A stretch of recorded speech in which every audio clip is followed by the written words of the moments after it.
Turn on subtitles and spoilers ahead. Young and wealthy businessman Chris Decker is having a video call with his beautiful wife Jamie regarding his signature for the divorce papers she asked him to sign. The two are about to split up, but Chris is starting to have second thoughts about his divorce, so he says he could have fought harder to keep his family. Unfortunately, Jamie just encourages him to move on now. After their conversation, Jamie tucks her daughter Willow in bed while the child expresses how much she misses her dad. Jamie can only comfort her by telling her how much she loves her husband too. Chris drives through the pouring rain in a local convenience store to shop for some ice cream. There, he notices a beautiful woman named Sky who asks him for his opinion on the wine she's about to purchase. She explains that she's had a rough day, so Chris recommends her a bottle of Nebbiolo. The two introduce themselves to each other, and with that, she leaves. Outside the convenience store, Chris sees Sky again as her Uber got canceled, so he offers her a free ride to her apartment. There, she explains that she got into a fight with her roommate and that she didn't want to spend the night with her, so he offers to take her to his house. The apartment owner, Ronald, observes her without being noticed from his house window, and he watches as Chris takes Sky in his car. The sheer luxury of Chris's home amazes Sky, and she believes that it belongs to his parents, but Chris says that the whole property is his. He's retired from making security software applications, and that evidently made him a very pretty buck. In contrast, Sky used to model in the past, but she later moved to the countryside to find something more fulfilling. Deeper into the night, the two of them drink by the fireplace, and the intimacy between them is palpable. Chris and Sky lock lips with each other, and this quickly leads Sky moaning in bliss while racking Chris back and forth. The following morning, an alarm wakes Chris up to an empty bed while Sky arrives at her apartment. Ronald catches her attention, then mockingly spouts "walk of shame," sensing what she had done. When she enters her apartment room, her roommate Lisa storms at her, worried sick because she didn't come home last night. Though Lisa's starting to go on about kicking her out of the apartment, Sky just brushes her off and enters the bedroom, closing the door. While Lisa begs her to open it and talk to her, Sky just lies in bed as her thoughts drift elsewhere. On the other hand, Chris is reminiscing the moments he shared with his daughter Willow. He could even hear her giggling voice. During a night of loneliness, Chris visits a bar for a drink, and it just so happens that Sky is serving drinks there. She happily approaches him and the two of them talk, but Chris bluntly tells her that he only decided to see her because his wife wished for him to move on, catching her off guard. They continue their conversation even after Sky's shift is ended, and she confesses that she lied about having a family. She was actually in a foster home and grew up with several families that tried to adopt her, and she even calls herself damaged goods. Chris comforts her, explaining that his family was no good either. He became obsessed with security, which is one of the reasons behind he and his ex-wife's disputes. Suddenly, Chris gets interrupted when he sees a man named Kirju trying to steal his car. Chris tries to stop him, but their altercation ends with Kirju breaking his right leg with a crowbar and running off. The crime has left Chris in a wheelchair with his casted leg, and Sky takes him home the next morning. He struggles to carry himself to the couch since his private nurse is yet to arrive, so a very sympathetic Sky offers to take care of him. When Chris jokingly asks for her qualifications, she enticingly whispers that he could get it on with her before kissing him passionately. And so, Chris accepts her offer and cancels his appointment with his private nurse.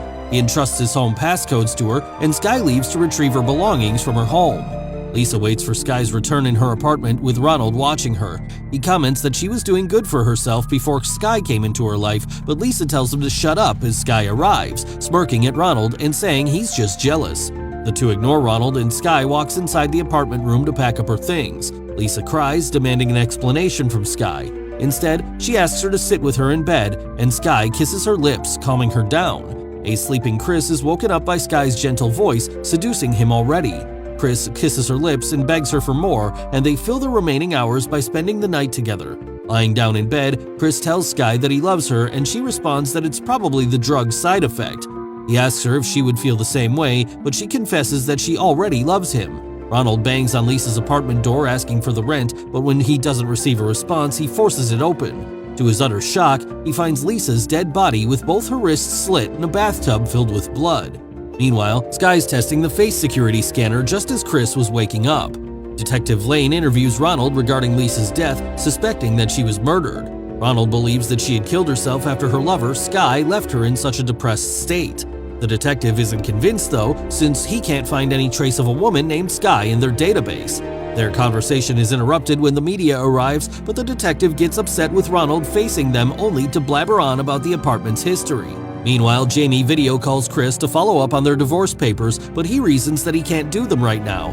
He shows his leg injury, so Jamie suggests having Willow visit him to cheer him up, and he agrees. But what surprises her more is learning that Chris has hired a private nurse for his leg since she knows full well that her ex-husband has trust issues. Chris then looks for Skye, who's currently taking a shower. With his curiosity and mistrust getting the better of him, he finds her bag and stoops around, eventually finding a photo of her with Lisa. But Skye would then catch him in the act, so Chris is left with no choice to admit to what he was doing, making her smile and say that she'd have done the same thing. She then throws her towel at him, making Chris dry her up, and they end up racking the bed back and forth with their wild, steamy hormone sandwich. At night, Skye enters Willow's old room singing a lullaby and lying down to sleep. The following morning, Chris wakes up in a panic and frantically looks for his missing phone. He strolls around the house with his crutches to check his tablet, but the device isn't working. Then he sees that the television's on, reporting Lisa's mysterious passing with the question "murder or suicide" flashing. Chris instantly recognizes her as the girl from Skye's photo, but he gets distracted when she suddenly arrives bringing him breakfast. After looking for his phone again, Chris mentions the news, saying that she should contact the cops. However, Skye would simply admit to murdering Lisa, and she gazes menacingly upon Chris while commenting on how the chicken tastes. Chris is understandably baffled, so Skye explains that Lisa was nosy and jealous. But since she had the apartment, Skye stayed with her to spy on Chris's house through a telescope. For the past 2 months, she's been doing her homework, studying him, and figuring out how to gain his trust. Chris is absolutely disheartened to learn this, and he shouts at Skye to get out of his property. Unmoved, Skye simply smiles at him, and when he tries to escape, she uses his phone to lock the doors and trap Chris there with her. He demands her to give his phone back, but Skye just tases him, making him fall to the floor. Unable to recover because of his injured leg, Chris gets tased again, and soon he's knocked unconscious. Back at the apartment, Ronald is cleaning Lisa's room when he finds the telescope that Skye used to spy on Chris. He then spies on the other houses with it, and upon seeing a naked lady, he hurriedly grabs a chair to watch. Meanwhile, Skye ties Chris to a wheelchair and interrogates him about his security codes. He refuses to cooperate, however, so Skye kicks him to the floor and tortures him with an electric drill. After his little bit of voyeurism, Ronald moves the angle of the telescope and he ends up peeking at Skye getting dressed after torturing Chris. As for Skye, she's happily transferring Chris's money to her account.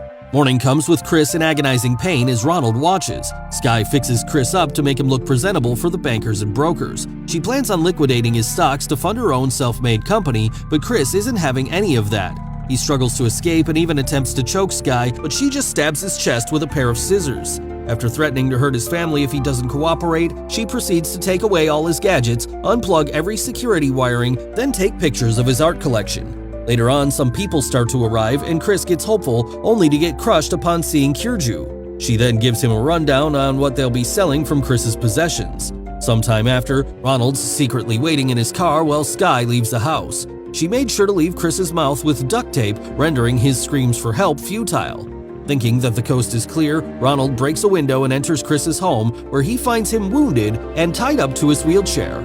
At the same time, Skye catches Ronald on the security camera through Chris's phone. Ronald takes his sweet time criticizing Chris for being rich before removing the duct tape from his mouth. Chris begs him to call the cops, but because Ronald knows his priorities, he bribes Chris into giving him something valuable first. He desperately offers up his Picasso painting, so Ronald drops the bomb, admitting that he doesn't own a phone since it causes brain cancer. When Skye arrives, Ronald quickly grabs a knife to threaten Skye before running upstairs while holding the painting.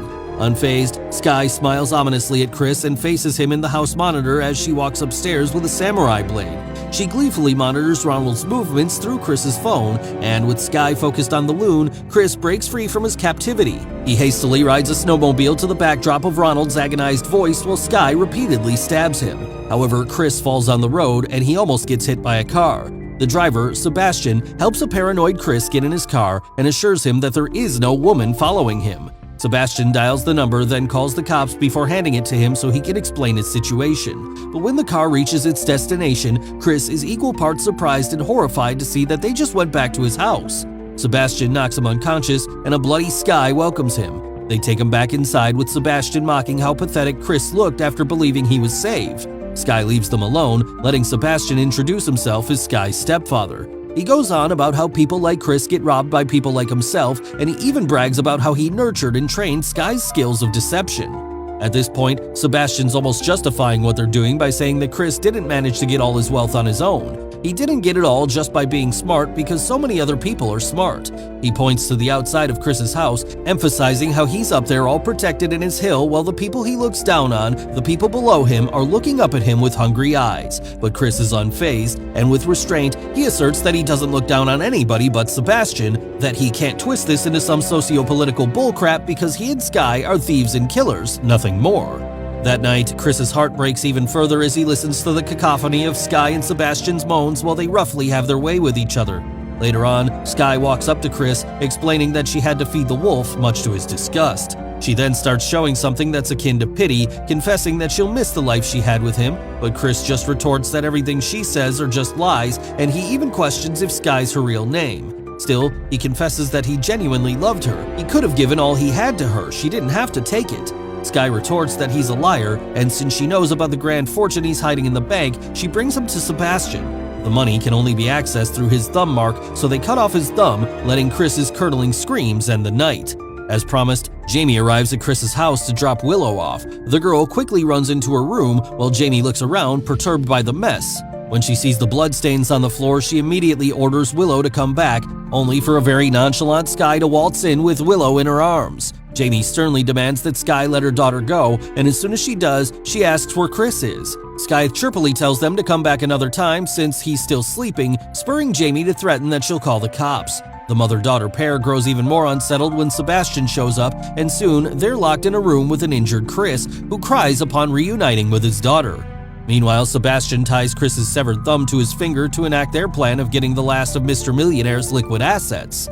During the drive away from the house, Sebastian notices that something's up with Sky, but she dismisses his thoughts and encourages him to focus on getting the money. As for the trapped family, they finally figure out a way to escape by fitting Willow into the vent. At the bank, the thieves are met by a vault officer who tries to shake their hands. When it's time to scan Sebastian's finger, it actually works. Back in the house, Jamie's managed to open the vent, and she lets Willow loose so the child can crawl along to break free. Chris explains that his bearer bonds are the reason why he was robbed, much to Jamie's shock. She, in turn, admits that she had hidden his money out of fear that he wouldn't give her the financial support. Sebastian and Sky are tethering on livid when they read Jamie's letter inside the deposit box. They hurriedly drive back to the house, and through the monitor, they can see that Willow's already escaped from captivity. Willow opens the security lock on the door while Sebastian and Sky arrive at the house. They split up to search, and suddenly, Chris comes out of hiding. He surprises Sebastian and nearly hits him with his weapon, but Sebastian easily overpowers him. When Chris stumbles to the floor, Sebastian brutally beats him, and Sky holds him at gunpoint, demanding to know where Jamie is. Chris grimaces in pain while Sebastian keeps egging her to shoot him, but in her confusion and irritation, she points the gun at her stepfather, killing him instead. Despite his shock, Chris takes this opportunity to stab Sky on the shoulder before taking his phone and hiding from her. Sky removes the weapon from her shoulder and smiles amidst the pain. She grabs it along with her gun and continues her hunt for Chris inside his home. Chris uses his phone to distract her with loud orchestral music playing in the background, and he turns off the lights while monitoring her through his phone. Sky walks silently along the halls as Jamie and Willow hide in fear. Then the woman begins to taunt Chris and fires aimlessly at the loud noises she keeps hearing. Chris surprises Sky and tries to pin her down, only to get stabbed on the chest. He stumbles in pain, but before Sky can deal the finishing blow, Jamie goes to save him. The women engage in a struggle, with Sky eventually overpowering Jamie and injuring her feet. Chris manages to strike Sky's leg, immobilizing her for a brief moment, but she remains standing up, ready to stab the husband and wife. To everyone's surprise, Willow fires the gun and Sky drops to the ground. Though she's shocked beyond belief, Jamie wills herself to rush towards her daughter and embrace her. As Sky lays dying, she desperately tries to tell Chris something. Sirens can be heard, and Jamie quickly leaves with Willow. Chris is desperately crawling away from Sky when he hears her last words, Margaret. That's Sky's real name, and with a teardrop falling from her lifeless eyes, Sky had finally said an honest thing.